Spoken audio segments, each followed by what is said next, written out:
हित करून घ्यायचं, देवाचं चिंतन करायचं. ऐका, काय हरकत आहे या तोंडानं रिकामी बडबड केल्यापेक्षा, जगाचा बायोडोटा गोळा केल्यापेक्षा. हे बघा, एक गोष्ट लक्षात ठेवा, संसारिकानं कधीतरी मुक व्हावं, व्यर्थ गलबला करू नका. काय सांगितलं हे? ग्रहस्थ्यांनी मुक व्हावं आणि साधूंनी बोलक व्हावं.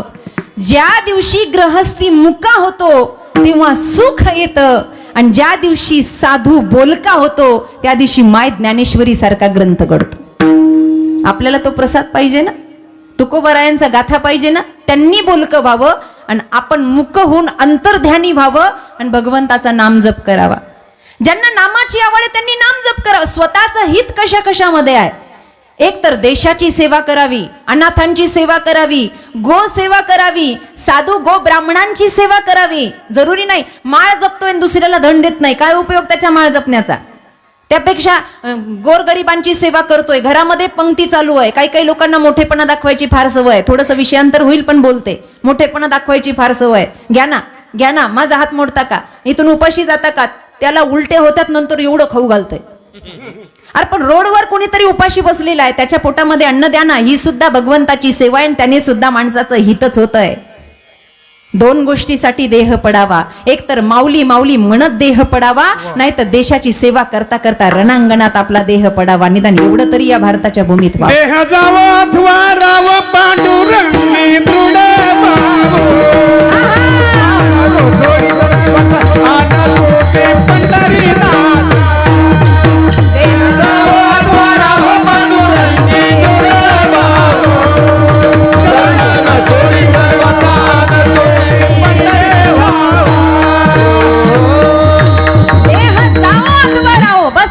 करायचंय. छत्रपती शिवाजी महाराजांचा आदर्श घ्या, शंभू राजांचा आदर्श. काहीतरी करा, कुछ काम करके जाना, दुनिया से जाने वाले कुछ काम करके जाना, दुनिया से जाने वाले जाते हैं रोज लाखों बेकार खाने वाले. काहीतरी करून जावं. मेरी जान जाए वतन के लिए, बहे खून मेरा चमन के लिए, बहे खून मेरा चमन के लिए, चमन के लिए, मेरी जान के वतन के लिए, मेरी जान के वतन के लिए, वतन के लिए. काहीतरी करावं, काहीतरीच करू नये, काहीतरी करावं. लोक म्हणतात काही करण्यासाठी, भजन करण्यासाठी अजून बाकी आहे. बाकी काहीच नाही आहे, सगळं झालेलं आहे. बाकी काही आहे का टाळकरी? बाकी काही आहे का? बाकी काही नाही, सगळं झालेलं आहे. लोक म्हणतात बाकी आहे. काय बाकी आहे? फक्त जीव जायचं बाकी आहे, बाकी काहीच बाकी नाही आहे. सगळं तयार आहे, सगळं. तुमचं गाव कोणतं आहे? नळवाडी. नळवाडीत असं कधी झालं का की माणूस मेला? मरू नये पण मेला, आणि मेल्यानंतर कापड दुकानवाल्याला किंवा त्या सुदगिरीला एखाद्यानं फोन केला, ओ साहेब आमच्या गावातला माणूस मेला, हो पांढरा कपडा तयार आहे का? मग त्यानं म्हणावं, नाही हो पांढरा कपडा तयार करायला 15 दिवस लागतील, तोपर्यंत शेव तसंच ठेवता का? असं कधी झालं का? झालं का? पांढरा कपडा तयारच आहे, फक्त जीव जायचा बाकी आहे. पांढरा कपडा गुंडाळायला तयार आहे, उधळायला गुलाल तयार आहे, गळ्यात घालायला फुलाच्या माळा तयार आहेत, रडायला घरचे तयार आहेत, वाट लावायला गावचे तयार आहेत. फक्त तू मर. अरे बाकी काय आहे जीवनामध्ये? काही नाही. पण त्यांना बसल्या बसल्या भजन करणं जमत नाही का? काहीतरी करा ना बाबा. असं जीवन व्यर्थ गमवणं नाही. मग काय? श्रवण करा. 9व्या अध्यायाची पहिली ओवी आहे, तरी अवधान ऐकिले दीजे, मग सर्व सुखासी पात्र होईजे. हे प्रत्युज्ञोत्तर माझे उघड ऐका. नाही फार अवघड जमत नाही, गीता वाचता येत, ज्ञानेश्वरी. कीर्तनाला गेल्यावर तर कीर्तन ऐकावं का नाही? पण डाव्यात बसलं का कावळ्याकडे लक्ष, कीर्तनात बसलं का चपलाकडे लक्ष. नवी आणली नेतक काय कोणी, काय काय एवढे विचित्र. या कोपऱ्यात एक चप्पल तर त्या कोपऱ्यात एक चप्पल, म्हणजे चोराला चोरता यावं नाही. एवढे बाप माणसं आहेत काही काही. श्रवण करायला बसल्यावर श्रवणाचे, आता ओघात आलं म्हणून भागवतातलं काही वर्णन सांगते श्रवणाचं. काही काही श्रोते कसे आहेत, काही प्रकार सांगितले श्रवण करण्याचे. त्यामध्ये एक हंस श्रोता आहे, एक मीन श्रोता आहे, एक उष्ट्र श्रोता आहे, एक वृक श्रोता आहे, एक सरोता आहे. असे काही श्रोत्याचे प्रकार आहेत. आता हंस श्रोता, ऐकल्यानं कल्याण होतं. राजा परीक्षितानं काहीच केलं नाही, फक्त ऐकलं. श्रवणे परीक्षित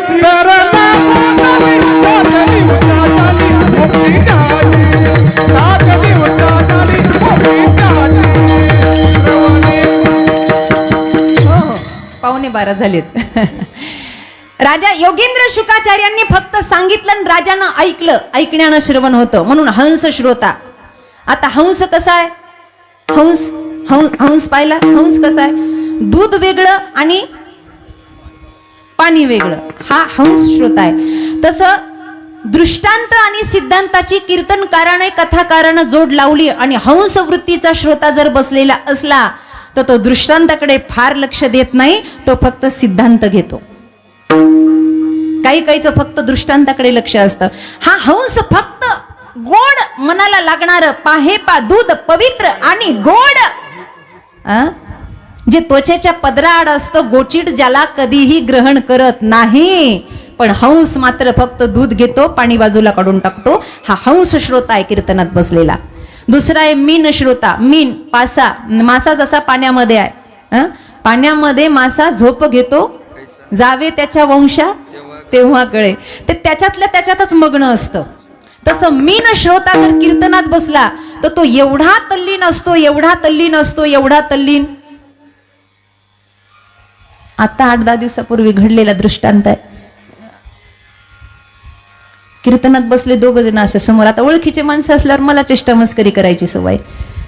समोर बसलेले, आपलं माझंच लक्ष चाललं, ते शेजारचं त्याच्या अंगावर एवढं पडत होतं झोपीत, एवढ्या डुकल्या घेत होतं का डायरेक्ट अंगावर पडायचं. आता मला हसू यायचं, पण कीर्तनात हसावं कसं? स्त्री म्हणून एक मर्यादा आहे, कुठे कसंही वागता येत नाही. समोरचा व्यक्ती त्याच्या अंगावर पडायचा. त्यानं 1दा सहन केलं, 2दा सहन केलं, 3दा सहन केलं, माझ्या देखत चालू कीर्तनात त्याच्या टाळक्यात मारली त्यानं. मला काय अक्कल विक्कल आहे का नाही का? देव देत होता तेव्हा चाळणी घेऊन गेला होता बुद्धी वाटताना. कुठे गेले म्हणलं? हे कीर्तन असं झोपतात का म्हणला? एवढं झोपतात का? माझ्या अंगावर पार मी पडायला लागलो म्हणला, एवढं झोपतात का? ते त्याला खवळलं बरं का, मला लई बरं वाटलं. आणि कीर्तन झाल्यावर मी म्हणलं, दादा हे असे श्रोते असले ना तर कीर्तनाला रंग येतो बरं का. तर म्हणलं काय झालं दीदी? म्हणलं तुम्ही त्याच्या डोक्यात फटका मारला आणि तुम्ही किती छान कीर्तन आहे, तुम्हाला विक्षेप होत होता. तेव्हा म्हणलं तसा गैरसमज करू नका, ते अंगावर पडत होतं आणि माझी झोप मोडीत होतं.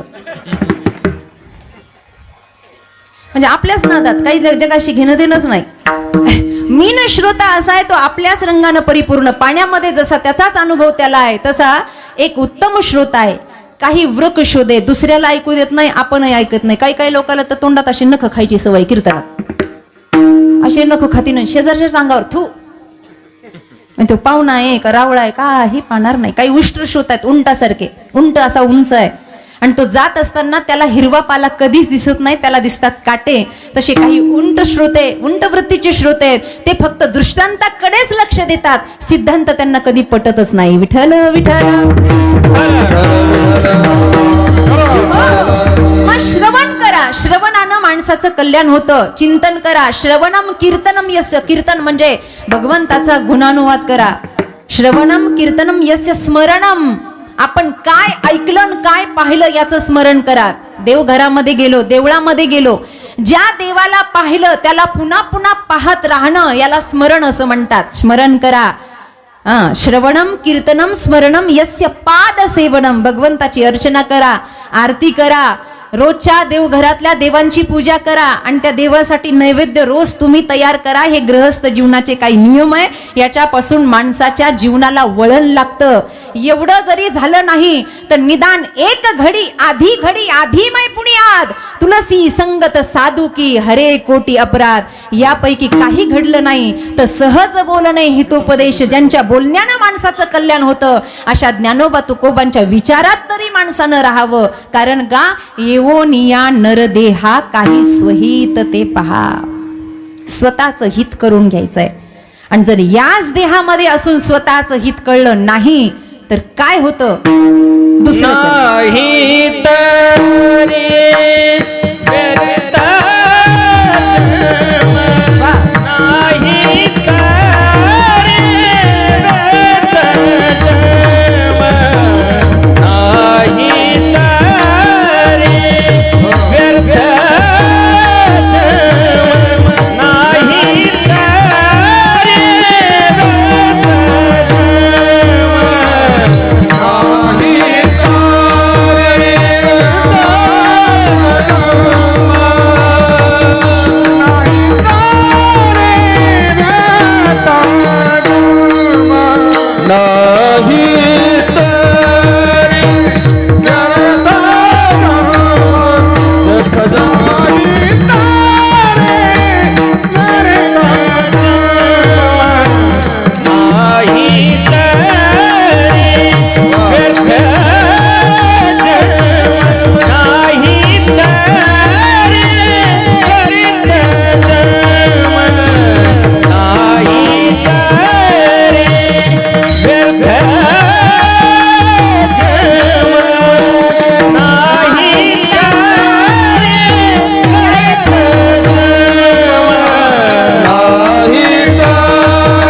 अतिशय सुंदर प्रमाण हे मनाला लागण्यासारखं आहे.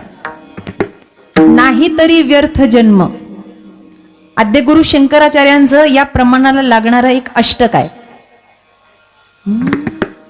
शरीरम स्वरूपम तथा वा कलत्रम यशश्चारु चित्रम धनम मेरुतुल्यम मनश्चेन लग्नं प्रभोरम त्रिपद्मे ततः किं ततः किं ततः किं ततः किं. षडंगादि वेदो मुखे शास्त्र विद्या.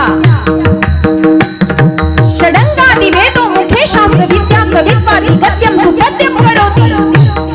मनश्चेन लग्नं प्रभोरम त्रिपद्मे ततः किं ततः किं ततः किं ततः किं. याचा अर्थ असा होतो, नाही तरी व्यर्थ जन्म. शरीर कितीही सौंदर्यवान असू द्या, ऐका, कितीही सौंदर्यवान असू द्या, मेरू पर्वता समान धन असू द्या, पण आद्यगुरु शंकराचार्य म्हणतात जर मन भगवत चरणी तदाकार नसेल तर ततः किम म्हणजे धिक्कार आहे त्या जीवनाचा. षडंगादि वेदो मुखे शास्त्र विद्या. वेद पुराण मुखदगत आहेत, उपनिषद मुखदगत आहेत, उलटेही गाता येतात, सुलटेही गाता येतात, गद्यानंही गाता येतात, पद्यानंही गाता येतात. षडंगादि वेदो मुखे शास्त्र विद्या कवित्वादि गद्यम सुपद्यम करोति. पण मनश्चेन लग्नम, मनश्चेन, माझ्याकडे लक्ष द्या, मनश्चेन लग्नम प्रभोरम घ्रिपद्मे ततः किम ततः किम ततः किम. जर मन लागत नसेल तर या सगळ्या गोष्टींचा धिक्कार आहे. याच्यावर माऊलींची ओवी आहे, माझिया भक्ती वीण जळोते जियाले पण अगा पृथ्वीवरी पाषाण नसती काही. आणि यावरच नाथांचा अभंग आहे, भक्ती वीण पशु कशासी वाढला सटवीने नेला कैसानी. पुढचं फार अवघड आहे, आता सांगत नाही. विठ्ठल विठ्ठल.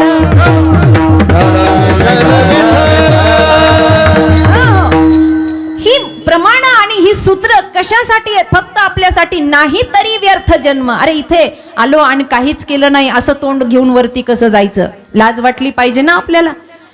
पाहुण्याच्या घरी जाताना, साधू दर्शनाला जाताना, मंदिरात जाताना, लेकी बाळीच्या घरी जाताना आपण खाली हातानं जात नाही, वरती खाली हातानं जायचं कसं? मग किती गुंठे घेऊन जायचं? का सोन्याचा भाव वाढलाय तोळे न्यायचेत बोला. काय न्यायचं वरती? काही नाही. सत विचारांची गाठोडी आहे, माऊलींच्या भूमीत आहे. वरती गेल्यावर विचारण्यात येईल कुठून आलात, तर लाज वाटली पाहिजे हे सांगायला. अरे माऊलींच्या भूमीतून आलोय पण काहीच केलं नाही. गर्व वाटला. क्या किया तूने जीवन गमा दिया, तूने जीवन गमा दिया, जिससे पाना था उसको खो दिया, जिससे पाना था उसको खो दिया, जीवन गमा दिया. काहीच केलं नाही, काहीच. काहीतरी करावं या भूमीसाठी. भूमी पवित्र आहे. एक प्रसंग सांगून जाते. 12:15 पर्यंत मला सेवा आटोपती घ्यायची आहे. संकेत आलाय, ऐका. संकेत असाच आलाय महाराज, ऐका. एक प्रसंग आहे, आवडला तर सगळ्याच क्षेत्रातल्या माणसांसाठी हा प्रसंग आहे. राजकारणातली काही भावंड बसली आहेत, समाजकारणातली बसली आहेत, काही आदर्श शिक्षक आहेत, काही व्यापारी आहेत. आपण सगळ्यांसाठीच एक छोटासा दृष्टांत आहे. सांगू का? सांगू ना? हा, ऐका, इकडे लक्ष द्या फक्त. प्रसंग रामायणातला आहे. या भूमीवर आपण भार होऊ नये. संपूर्ण अभंग माझा आज सुटेल की नाही सुटेल मला माहित नाही. जेवढा मला बोलता येईल तेवढं मी बोलते. रावण मरायच्या वेळेला, मरायच्या प्रसंगाचा हा अनुभव आहे. बाण लागला नाभी कुंडामध्ये, बर का पुरुष मंडळी इकडे बघा. बाण लागला आणि रावण खाली पडला. लक्षपूर्वक ऐका. रावण जसा खाली पडला, माता भगिनींनो ऐका, फार महत्वाचं सांगते आहे, ऐका. रावण खाली पडला, प्राण तळमळायला लागला. नियम असा होता, भगवंताचं दर्शन झाल्याशिवाय जीव जाणार नाही. भगवंताने तसं वचन, मी दर्शन देणार, असं ठरलेलं होतं. तो प्रसंग अध्यात्म रामायणातला फार मोठा आहे, ऐका. काही वेळ बाकी राहिला आणि काही सैनिकांनी जाऊन पटकन निरोप दिला मंदोदरी मातोश्रींना. आई साहेब म्हणले वेळ थोडा राहिलाय, काही बोलायचं असेल तर बोलून घ्या. आयुष्यभर मंदोदरी समजावून सांगत होती पण त्याला कळालं नाही. शेवटी मंदोदरी माता त्या भूमीवर आल्या. प्रभू रामचंद्र हे दुःख सहन होत नाही, कारण एका सीतेमुळे सगळ्या स्त्रिया, बऱ्याच स्त्रिया विधवा झालेल्या होत्या. प्रभू रामचंद्र एका बाजूला जाऊन एका कोपऱ्यात जाऊन अश्रू गाळत होते, रडत होते. अंगावरचा पितांबर हातात घेऊन डोळे पुसत होते. पितांबर ओला झालेला होता. प्रसंग फार महत्वाचा ऐका. मंदोदरी माता जेव्हा रावणाच्या जवळ आल्या तेव्हा रावण जिवंत होता आणि आई साहेबांनी रावणाला विचारलं, का हो काय केलीत अवस्था? काही पटतंय तुमच्या मनाला? ही तुमची अवस्था का झाली आणि काय केलंय तुम्ही? कळतं तुम्हाला तुम्ही कोण होतात? अहो सौंदर्याच्या बाबतीमध्ये तुम्ही कमी नाही. रावण जरी राक्षस कुळातला होता तरी सुद्धा सुंदर होता. 10 आनंद, फक्त 10 मुखच नव्हते तर 10 प्रवृत्त्या सुद्धा होत्या. एवढं सगळं आहे तुमच्याकडे. काय कमी होती तुमच्याकडे सांगा मला? सौंदर्याच्या बाबतीत कमी नाही, संपत्तीच्या बाबतीमध्ये तुम्ही कमी नाही. काशा पितळाची सोडा, सोन्या नाण्याची घरं लंकेमध्ये आहेत. कशानं तुम्ही कमी नाही? कुबेराला तुम्ही कंगाल केलं, काय कमी आहे तुमच्याकडे? रावणाची टाप नाहीये बायकोच्या डोळ्यात डोळे घालवायची, चूक झाली आहे. रावण खाली पाहतोय. ऐका, मंदोदरी मातोश्री म्हणतात, धनानं तुम्ही कमी नाही, मानानं तुम्ही कमी नाही, आणि बळानं अहो काय शक्ती होती तुमच्यामध्ये. तुम्ही पाय आदळला तर कैलास पर्वताला घाम फुटला, डगमगू लागला. जेव्हा तांडव स्तोत्र रावणाने म्हणलं, जटाटवी गलत जल प्रवाह पावितस्थले, जटाटवी गलत जल प्रवाह पावितस्थले, गले वलंब लंबेना भुजंग तुंग मालिका. पुढचं म्हणत नाही. एवढं म्हणलं, पाय आदळला, डगमगायला लागला. काय शक्ती कमी होती तुमच्याकडे? नवग्रहाला सगळे घाबरतात. अशा नवग्रहातला सगळ्यात भयानक ग्रह शनी मागे लागला की घाम फुटतो. त्या शनीला टाचे खाली तुम्ही रगडलत. काय कमी होती तुमच्याकडे? आणि एवढं सगळं असताना एका बाईसाठी तुम्ही हे सगळं पणाला लावलं. एका बाईसाठी, एका स्त्रीसाठी तुम्ही हे सगळं पणाला लावलं. मंदोदरी माता बोलतेय आणि बोलत बोलत त्यांना आठवण झाली आणि त्या पुढे निघाल्या. वानर सैनिकांनी रस्ता अडवला. कहां जा रही हैं आप? बोले मुझे उनसे मिलना है. किनसे? जिन्होंने मेरे पति को अभी बाण मार दिया, उनसे मुझे मिलना है. वानर सैनिक हुशार होते. जाऊ द्या म्हणे, जाऊ द्या. हळूहळू दबक्या पावल्यानं सीता मातोश्री तिकडे निघाल्या.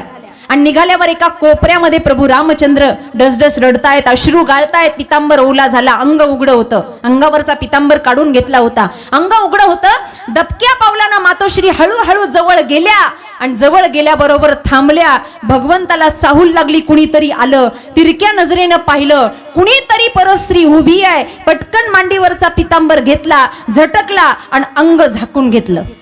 मंदोदरी माता तिथेच थांबल्या. रामचंद्राने विचारलं, कौन हो आप? बोले मैं वही अभागी हूं जिसके पति को अभी आपने बाण मार दिया. मैं वही अभागी नारी मंदोदरी हूं. बोलो देवी जी, क्या बात करनी है? काय बोलायचंय तुम्हाला? जरा पुढे या. मंदोदरी माता म्हणते, आता मला काहीच बोलायचं नाही. माझं बोलणं थांबलं. मला फक्त पाहायचं होतं. जे मी पाहिलं ते पाहिलं, पण या भूमीला मी साष्टांग नमन करते. रामचंद्राने विचारलं, का? तेव्हा मंदोदरी मातोश्रींचं उत्तर ऐका. एक माझा पती बाईसाठी सगळं पणाला लावतो आणि एक तुम्ही आहात की परस्त्रीची सावली सुद्धा सहन करत नाही. असा राम या भारत भूमीला मिळाला, याचा मला गर्व वाटतो. याचा मला गर्व वाटतो. ही राम भूमी आहे, ही छत्रपती शिवाजी महाराजांची भूमी आहे. आणि इथे येऊन जर काही केलं नाही तर व्यर्थ जन्म होणार नाही काय आपला? काय नेणार आहेत आपण सोबत? काय येणार आहे आपल्या सोबत? काही नाही, दमडी सुद्धा नाही. कच्चं अन्न बांधतात ना त्या तिरडीला, कच्चं अन्न बांधतात की नाही? बांधतात की नाही? हे ऐकून घेत जा. जिवंत आहे तोवरक. मेल्यावर आपण जर डोकावून पाहायला गेलो तर चौघ पळून जाते खांदेकरी. आणि ते पाहायला मिळत नसते मेल्यावर. ते कच्चं अन्न बांधतात ना अमान. राम नाम सत्य म्हणता म्हणता ते कच्चं अन्न असतं, ते सुद्धा आपल्या सोबत येत नाही. सोन्याचा मणी तोंडात घालतात, येत नाही. काय येतं? आपण सगळे अनुभवी बसलेले आहात. मी आपलं लेकरू आहे. मग एवढं सगळं जर आपल्या मनाला पटतं, कळतं, वळत का नाही? का अनादिकालाची ही संसाराची निद्रा आपल्याला लागली आहे? का आपण याच्यातून जागा होत नाही? का आपला डोळा उघडत नाही? पाळण्यात एकदा डोळा उघडला, पण संसार निद्रेत असे माणसं झोपलेत की काही काहीचे अजूनही डोळे उघडलेले नाहीयेत, अजूनही उघडायला तयार नाहीयेत. का का का ही घटना? कारण आम्ही त्या पात्रतेचे नाही आहेत. इथे येऊन जर ते आम्ही अपात्र राहिलो तर नाही तरी व्यर्थ जन्म. चिंतित असे विषय काम, फक्त विषयाचं सेवन. माझ्याकडे लक्ष द्या. होऊ द्या तिकडं काय व्हायचं तर आपल्याला काही घेणं देणं नाही. आपल्याला वेळेवर खायला भेटलं ते बस झालं. चिंतित असे विषय काम. पशु पक्षी विषयाचं चिंतन करणार त्यांचं काम आहे. त्यांना संसार नाही काय? काय कुत्र्या मांजरांना पिलं होत नाही का? आपल्याला मुलं होतात त्याचं साखरपान वाटायचं एवढं काय कौतुक आहे? वेगळं काय करतो आपण? काय करतो वेगळं? असंही पशु पक्ष्यांसारखं जीवन आहे आपलं. तुम्ही बघा, मनुष्य देह, या मनुष्य देहाला सगळ्या उपाध्या पशु पक्ष्याच्या आहेत. सगळ्या उपाध्या. उदाहरण म्हणून सांगेन, एखादा मनुष्य जर चालायला लागला असा रुबाबामध्ये, तर आपणच काय म्हणतो? काय वाघासारखा चलतो किंवा काय सिंहासारखा रुबाब आहे हो याचा? एखादी स्त्री गोड गायन करायला लागली, आपण काय म्हणतो? काय कोकिळेसारखा आवाज आहे. आणि एखाद्याला स्वर ताल नसल, लोक म्हणतात काय कावळ्यासारखं काव काव करताय. विनाकारण कोणी बडबड करतं, माणूस आहे पण लोक काय म्हणतात? त्याला सवयच आहे कुत्र्यासारखी भुंकायची. 10 वाजेपर्यंत झोपेतून उठत नाही. आई बाप म्हणतात गाढवासारखं लोळतय. दिवसभर खातं, लोक म्हणतात बकरी सारखं चरतय. दिसायला माणूस आहे, उपमा कुणाच्या आहे? डोळे चांगले आहेत, वा काय मृगनयनी आहे, काय गजकामिनी आहे, काय गजकर्ण आहे. या सगळ्या उपाध्या पशु पक्ष्यांच्या आहे. मग माणसाचं माणसाजवळ आहे काय? अरे माणसाजवळ एकच आहे, त्याचं शुद्ध मन, त्याची शुद्ध बुद्धी, जी परमात्मचरणी त्याला विलीन करून घेता येते. एवढंच आहे. आणि ती विलीन केली तरच या जीवनाची प्राप्तता आहे, सार्थकता आहे. आणि ती विलीन करून घेण्याचं माध्यम वारकरी संप्रदायात एकच आहे. विठोबा रखुमाई.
शाबाश शाबाश शाबाश शाबाश. हे असं बोललं पाहिजे, उठलं पाहिजे, काहीतरी तेज आलं पाहिजे. निळोबराय म्हणतात, पशु विषय सेवेती तया परी तुझी स्थिती, निळा मने व्यर्थ गेला प्राणी भूमी भार झाला. आज आईचं पुण्यस्मरण आहे. बऱ्याच लोकांना असं वाटतं की आईवर बोलावं. मी बऱ्याच माझ्या कीर्तनात प्रवचनात सांगते, आई बापावर बोलणं मला नाही जमत. कारण ज्यांनी सेवा केली, जसं नाथांचं आपण प्रकरण ऐकलं गुळाचं, ज्यांनी सेवा केली त्यांनी बोलावं आई बापावर. आम्ही घर सोडून तुमच्यासाठी बाहेर आलोय, 20-20 वर्ष झाले घरी जायला नाही, आईला पाहिलं नाही, काय आई बापावर बोलावं. पण मला जेवढं कळतं, जेवढं माझ्या गुरु महाराजांनी सांगितलं, आपण ओळखता श्री स्वामी सागरानंद सरस्वती महाराज, त्यांच्या सानिध्यात आमचं जीवन घडलं. आमच्यासाठी तेच आमचे आई बाप आहेत. 102 वयापर्यंत जगले. अण्णांना माहिती आहे, नवरात्रामध्ये कीर्तन होतं, स्वामीजींची शेवटची वेळ होती. दिवाळीमध्ये स्वामीजींनी देह ठेवला, त्यांच्याजवळ आम्ही राहिलो, वाढलो. आमचे बाबा तर लहानपणी गेले, म्हणून फार विस्तार करत नाही या सगळ्या गोष्टींचा. पण मला जेवढं स्वामीजींच्या सानिध्यात राहून कळलं, तेवढे काही शब्द सांगून जाते की आई बापावर काय बोलायचं. जे बोलतात मी त्यांच्या पाया पडते की तुमच्यावर मेहरबानी आहे देवाची की तुम्ही एवढा आई बापावर बोलता, तुम्हाला शब्द आहे, मला नाही भाऊ शब्द. त्यांनी मला एकदा कुणीतरी विचारलं, असं का तुम्ही म्हणता? तर मी त्यांना सरळ सांगितलं, आई म्हणजे समुद्र आहे आणि बाप म्हणजे आकाश आहे. कधी आकाशाला कोंडता येत नाही आणि समुद्राला बंदिस्त करता येत नाही. काय बोलायचं आई बापावर? काय बोलायचं? आणि आपण बोलून बोलून तोंडाला फेस आला तरी काय त्यांचे ऋण फिटणार आहे का? अरे वेड्यांनो, शेवटपर्यंत काही काही लोक अभिमानानं सांगता मी आईला सांभाळतो, मी बापाला सांभाळतो. हा गैरसमज असला तर आजच काढून टाका. कितीही पैसा असला आणि किती नोकर चाकर लावले तर आपण आई बापाला सांभाळत नाही, शेवटच्या श्वासापर्यंत ते आपल्याला सांभाळतात. हे त्यांचे उपकार आहेत आपल्यावर. ते आपल्याला सांभाळतात, ते आपलं लक्ष ठेवतात. राजकारणात असो, समाजकारणात असो, महाराज असो, इथं जेवढे वयोवृद्ध बसलेले आहेत त्यांना विचारा, त्यांच्या मुलांकडे त्यांचं किती लक्ष आहे. जुना काळ सांगतेय किती लक्ष आहे. आई आई आई आई आई. मी एक प्रसंग वाचलेला आहे, अनुभव तर माझाही आहे, मलाही माझ्या आईची आठवण येते. एवढंच आहे फरक की तुम्हाला आईची आठवण आल्यावर तुम्ही आईकडे जाता, फोन लावता. मला आईची आठवण आली की मी माऊलींच्या दर्शनाला जाते. असं कधी कधी कार्यक्रमाच्या घाईमध्ये कधी कधी बराच वेळ दर्शन होत नाही, पण मनातून माऊलींची सुद्धा तशीच कृपा आहे. माऊलीला माहिती आहे हिला आई आठवण दिली की ही पळत येते माझ्याकडे. दुसरं काही पर्याय नाही. भगिनी निवेदितांचा एक प्रसंग आहे, थोडासा सांगून जाईल. जेव्हा भगिनी निवेदिता यांनी संन्यास घेतला, विवेकानंदांच्या गुरु बहीण, तेव्हा त्यांना कुणीतरी विचारलं होतं की आप माँ की उपासना करती. त्या सुद्धा आईच्या उपासक होत्या. आईच्या म्हणजे परंबा भगवतीच्या. त्या म्हणायच्या मला आई याच्यामध्येच दिसते. पण त्यांनी एक प्रसंग सांगितला, लपंडावाचा खेळ त्यांच्या चरित्रात आलेला आहे. लपंडावाचा खेळ तो थोडासा सांगून जाईल. लपंडाव, आता तुम्ही सगळी पुरुष मंडळी कामासाठी बाहेर जाता, आमचं माता भगिनी मंडळ घरामध्ये असतं.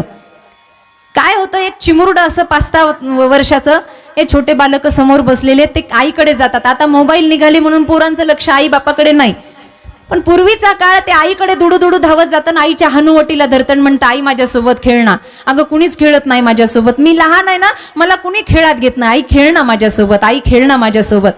आणि मग ती आई किती सासूरवाशी नसले, मी पहिलं सांगते आताच सांगत नाही, पहिला सासूरवाशी नसली तरी ते कामामध्ये एक वेळ काढून ती त्या लेकरासोबत खेळते. आणि खेळता खेळता खेळता खेळता ते म्हणतं आई आपण असं करू, लपवा छपवी खेळू, म्हणजे लपंडावाचा खेळ खेळू. मग आई असं करतो, मी लपतो, तू डोळे झाक. आता खोटं खोटं मला सांगा, घर सगळं आईच्या पाठ आहे का लेकराच्या पाठ आहे?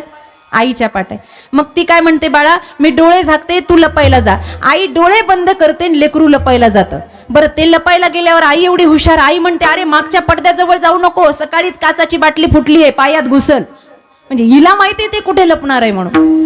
आणि मग ते तरी सुद्धा जातं, पडद्याच्या मागे लपतं आणि तिथूनच म्हणतं 10, 20, 30, 40, 50 असं 100 पर्यंत मोजतं. आणि तिथूनच म्हणतं आई ग मी लपलो बरं का, मला ये ना शोधायला, मला शोधायला ये. आणि मग आईला वेळ असतो आणि ती हळूहळू पावलानं जाते आणि अलगी असं नटखटपणा की अरे तू कुठं गेला आणि मला सापडत नाही, नाही गण कुठे शोधून वगैरे वगैरे झालं की 5-10 मिनिटं इकडे तिकडे. त्याला असा एवढा अभिमान येतो की मी सापडत नाही आईला. हे सगळं तुमच्या जीवनात घडलेलं आहे, आपल्या जीवनात घडलेलं आहे. आणि मग पटकन आई पकडते आणि ते आईला मिठी मारतं, सापडलो, आता आई तू लप, आता मी डोळे झाकतो. गंमत अशी आहे, लेकरू बैठकीमध्ये उभा राहतं आणि डोळे झाकतं आणि तो म्हणतो आई आता तू लपायला जा. मी डोळे बंद की आई लप बरं. आई लपण्यासाठी येते मागच्या वाड्यामध्ये, तोच सासूबाई म्हणते अगं शेजारणीकडे आपली गहू चाळायची चाळणी घेऊन ये जा. आणि ती लपायच्या ऐवजी सासूबाईचं ऐकायचं म्हणून मागच्या दारानं तशीच निघून जाते. आणि हे म्हणतं आई 10, आई 20, आई 30, 100 पर्यंत मोजतं. आईचा काही प्रतिशब्द येत नाही. त्याला वाटतं आई आता माझी गंमत करते, आई लपली आहे. भगिनी निवेदिता म्हणतात ते लेकरू आता आईला शोधायला निघालं आणि त्यानं सगळं घर पायाखाली घातलं, त्याला त्याची आई कुठेच भेटली नाही. भगिनी निवेदिता म्हणते अर्धा तास झाला, 1 तास झाला, आजीनं खाऊ आणला, आजोबानं खेळणी आणली, ते म्हणतात नाही मला हे काही नको, मला फक्त माझी आई पाहिजे. अरे 1 तासासाठी आई बाहेर गेली तर या लेकराचा जीव कासावीस झाला. ज्यांच्या जीवनातून कायमची आई गेली त्यांचे हाल काय असतील, त्यांची अवस्था काय असेल. म्हणून आई बाप जिवंत आहे तोपर्यंत कमवून ठेवा. त्यांची शाबासकीची थाप देवाच्या बरोबरीची आहे, देवाच्या बरोबरीची. ते गेल्यावर कमवण्यात काही तथ्य नाही आहे. याच्यापेक्षा जास्त आई बापावर त्यांच्यावर बोलून त्यांचे ऋण नाही फिटू शकत. त्यांच्या चरणी आपण तदाकार किती झालोय, त्यांची सेवा किती, त्यांना बोललो किती. अरे काही माणसं अशी आहेत, आता आमचं पुण्यामध्ये प्रवचन झालं, आता आम्हाला काही माहित नसतं प्रवचन